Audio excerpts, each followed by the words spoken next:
everyone. We are so glad that you've joined us today for our first episode of the Something Better podcast. On this show, we will be sharing conversations with people from all walks of life and talk about what it means to have real purpose, meaning, and peace. Truly something better. We love our listeners and we want to learn more about you. So if you enjoy listening to this first episode, afterwards, we would love to hear your feedback. And you can help us out by heading over to our site at somethingbetter.us/podcast. There at the bottom of the page, you'll find a form where you can send us a voice message. You can share feedback and comments, and we would love to hear from you. Well, let's go ahead and get started. We actually have a great show for you today, and I'm really excited to introduce you to our guest, Jesse Bradley. So Jesse has been a friend of Michelle's and our organization for years. He is a former professional athlete and much, much more. So welcome, Jesse. It's really great to have you on the show today. April and Michelle, thanks so much for having me. I'm very honored to be the first guest on Something Better. I love your vision. And also, I think so many people can relate to that theme. I feel like it's been a theme of my life, and that really that yearning, that longing, like what greater experience is there? What greater relationship? What more fulfillment? So this theme and podcast resonates with my heart. Well, we're so excited to have you. And thanks again for joining us. Would you go ahead and just let our listeners know a little bit about yourself, who you are, and what you do? Yeah, my wife Lori and I live in Seattle, and we have 4 kids. We're so grateful for every child. We went through 3 miscarriages, so we know that tragedy. And then one of our children is adopted, and we have a great passion for adoption. I have played soccer, as you mentioned, overseas. I went to Dartmouth College and then played in Scotland and Africa, lived in Zimbabwe, and was really almost died there too. So that's another story. But now I serve in Seattle as a pastor. I never thought that would be a good fit, but life can take different turns and surprises too. And then also I'm a leader in Seattle as far as uniting people, and even regionally a leader in the Pacific Northwest. I love it when people come together, different generations, cultures, and that unity is so sweet. Wow, Jesse, that journey there's so much there. I'm not even sure where to start, but let's back up just a moment. You've accomplished some pretty incredible things in your life that I know have led you to find true purpose and identity. If you don't mind, can you just take us back to the time in your life when you were playing professional soccer and what brought you to Zimbabwe, and just share a little bit about what that was like? Sure, Michelle. It really was a dream come true. When I was 3 years old, I told my parents that's what I want to do, sports, when I grow up. And that dream was really consistent throughout my entire life. I played 3 sports in high school: basketball, soccer, and baseball. And then we won a couple Ivy League championships at Dartmouth. I was a goalkeeper. You have to be a little unique or crazy to be a goalkeeper. It's a strange position in soccer, but I truly enjoyed it, the teamwork. And then soccer is really an international sport. In so many countries, it's the top sport, the number one sport. When I graduated from college, I played for a team in Minnesota in America, but then there was no MLS, Major League Soccer. And so I went overseas, had the opportunity, in Scotland, England was an opportunity, but we chose Africa over England, and I played in Scotland. And in Zimbabwe, I played for a team, the Bulawayo Highlanders, and had a phenomenal time there. The people in Africa are so loving and warm, so much hospitality. And I was there for a season, and we were also volunteering, tutoring students, and it was extremely fulfilling. And at that time, I was in top physical health, but I took a drug prescribed medication to prevent malaria. And after one season, it built up toxic levels in my system. I started to notice that I had double vision, sweats and chills, some crazy dreams, and then more side effects kicked in. And emotionally, there would be swings where depression, suicidal thoughts, anxiety, panic attacks would start to kick in. And physically, with my heart would start beating 160 beats a minute while I was just sitting still. There was an atrial flutter, lots of abnormalities, heart murmur, skipping beats. The left side of my chest just started to have so much pain, even when I was sleeping. So the physicians didn't know what the problem was, and they sent me home to America. I was in bed for 8 days, going to different doctors after that, trying to figure out what's going on. And we paid out of pocket at Stanford. And that was the first doctor who said, as he listed 10 possibilities, it could be the drug. And we had my blood levels tested, Center of Disease Control. They confirmed there were toxic levels in my system. And I was really fighting for my life for a year. So the dream was crushed. Sometimes in life, you think life's going one way, and it is, and you're enjoying it, and then completely out of your control. I think we can relate to that right now with the pandemic, but things out of your control, and so suddenly you don't have that option anymore, and things change rapidly. Challenges don't politely knock on the door and say, "Oh, can I come in?" They just take over. And I wasn't ready for any of this, but at the same time, some of the best things in my life actually came out of that tragedy and that trial. Well, Jesse, as you know, my husband Mark and I have been through our own health struggles with what he's gone through, and agreed can totally turn your life around, and lots of things to deal with. And I know that so many people struggle with those kinds of things. And yours was a long term deal, and of course, leading to a complete change professionally. How did you deal with that? What were some of the things that you went to cope with that and manage and figure out what your new normal was going to be and how to move forward? There was definitely a lot of deep soul searching. With the theme something better, it's not always our circumstances that improve. In fact, sometimes their situation in life gets worse, but something better emerges. And at that time, I would say that my identity was really locked in and connected to my performance, whether that was good grades, soccer, achievement. And suddenly I didn't have my health. I didn't have the career. I didn't have that dream anymore. I had to come back, move into my parents' basement. I never thought I'd move back in to the house. And I didn't really have friends around at that location because my parents had moved. And I really had to figure out, who am I? Because if your identity is linked to things that you can lose, the things that change, suddenly you can have an identity crisis. And I had to shift my identity, instead of things I was doing and performing and earning, to just being, receiving, and ultimately it was God's love. That was the one thing that was not going to change, is that God's love was consistent. So I shifted my identity, what I would say, in the Lord. And that might sound strange if you haven't been in church. I didn't grow up in church, by the way. So, but it really just means an acceptance, a forgiveness, a love that's secure and it's unconditional. And that was very freeing to me. It felt like in the deepest part of my life, and I probably wouldn't have gone there without the trial, I suddenly made this shift. And as I did that, there was a lot of gratitude. I started to write down 10 things I was thankful for every day, because I didn't want to be consumed in what I didn't have and what I lost. Now, grieving was important, and that was healthy. But at the same time, I knew that I didn't want my mind in a ditch. So I needed to be thankful. I needed to create a new menu of things I could do. I started to chart how much I could walk. And it was encouraging because it didn't feel like I was improving, but I could look back 3 months earlier and say, well, I used to only be able to walk 10 minutes. Now I can walk 20. And it was every day really grateful to be alive.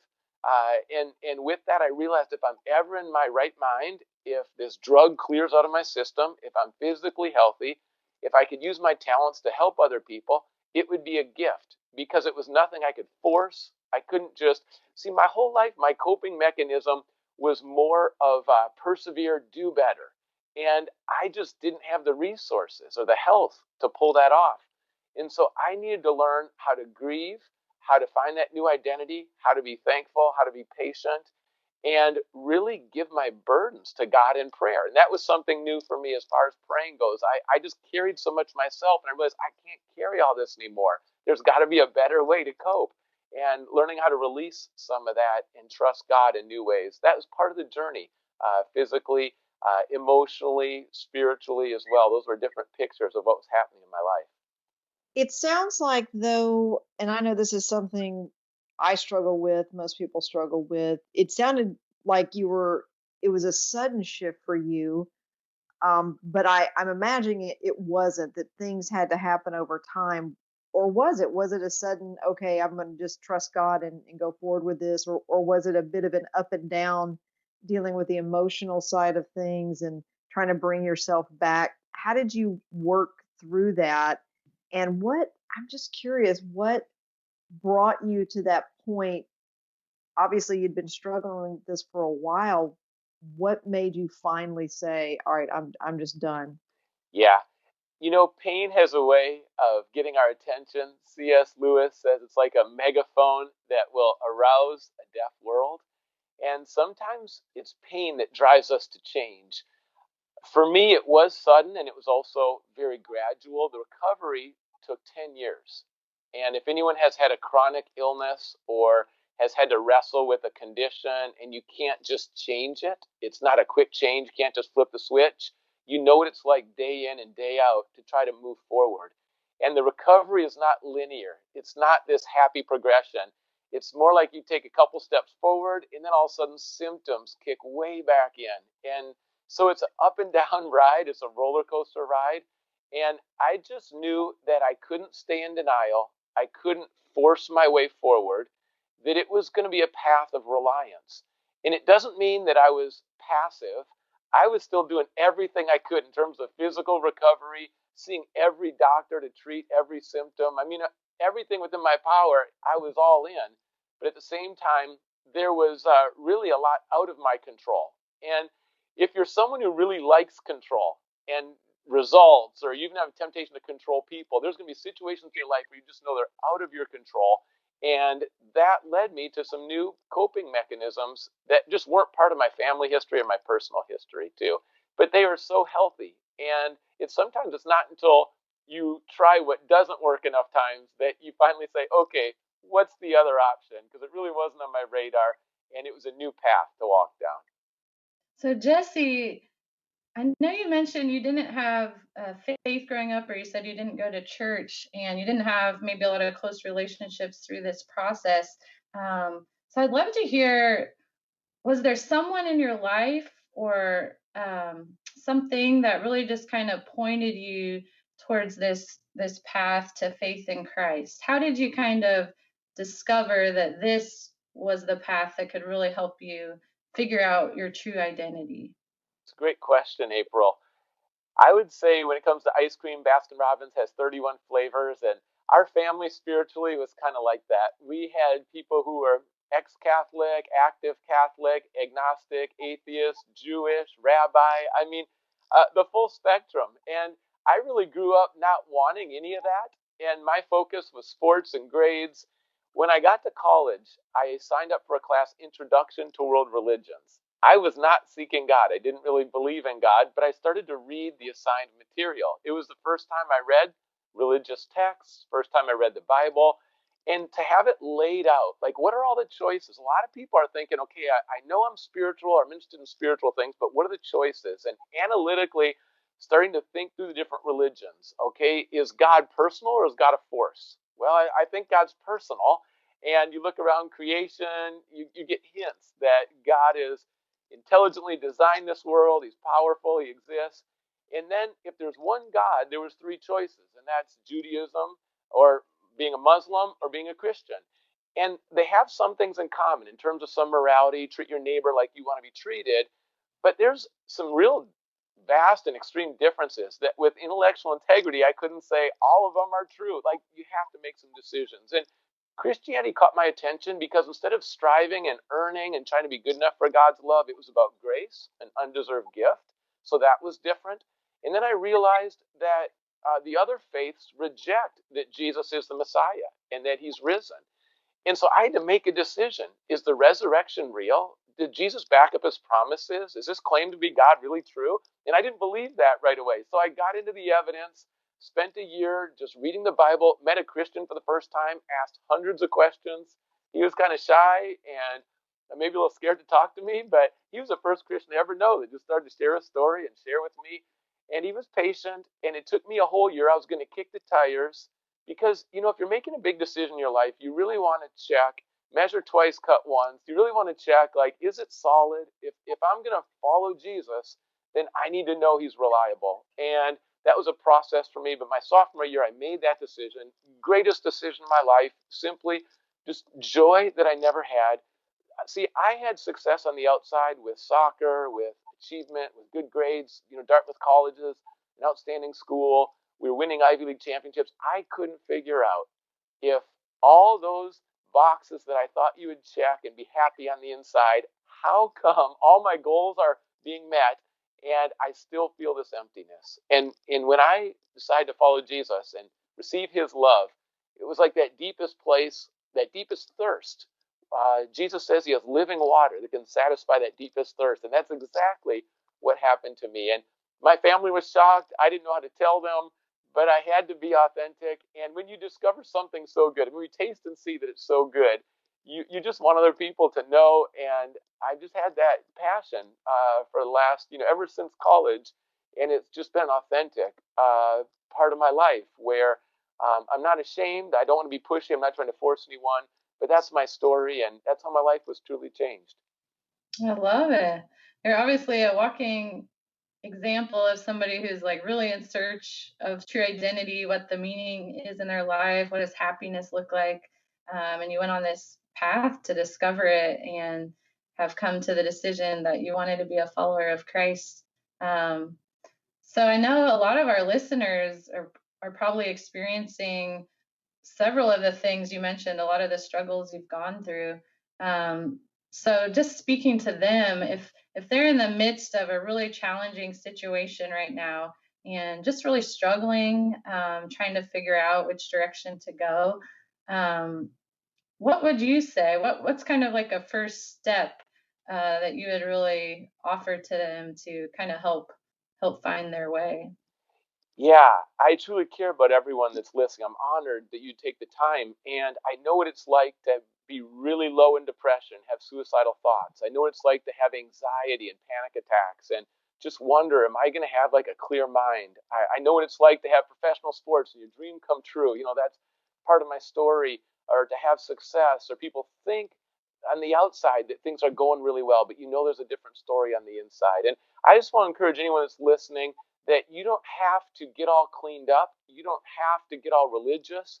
You don't have to fake anything. God will meet you right where you're at. And it just comes down like every relationship. You open up your heart. Relationships are a risk, but it's simply receiving his goodness, his love, his care, his presence.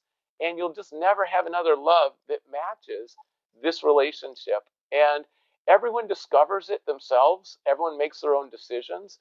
But for me, it was really just an openness. It can be a simple prayer like, God, if you're out there, Jesus, if you're real, could you show me? And then start to look at the evidence. Maybe read the Bible if you want to start there. I started in the Gospel of John, or it's conversation with a friend if you learn that way more, or maybe it's prayer and you want to talk more.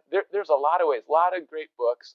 But God will meet you, whether it's a book, a prayer, a conversation.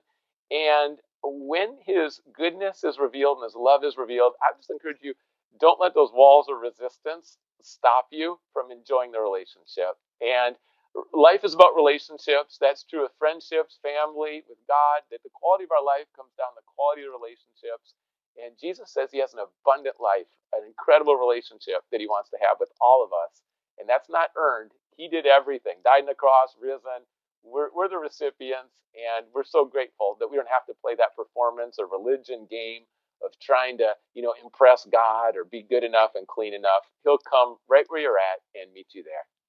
Well, Jesse, I really appreciate your sharing your journey and what you've gone through to get to the point that you are today. And I know so many people go through that same journey, whether it's through health issues or identity in their life. Where are they going to go next? What makes them what they are? So I know what you've shared has touched a lot of people today.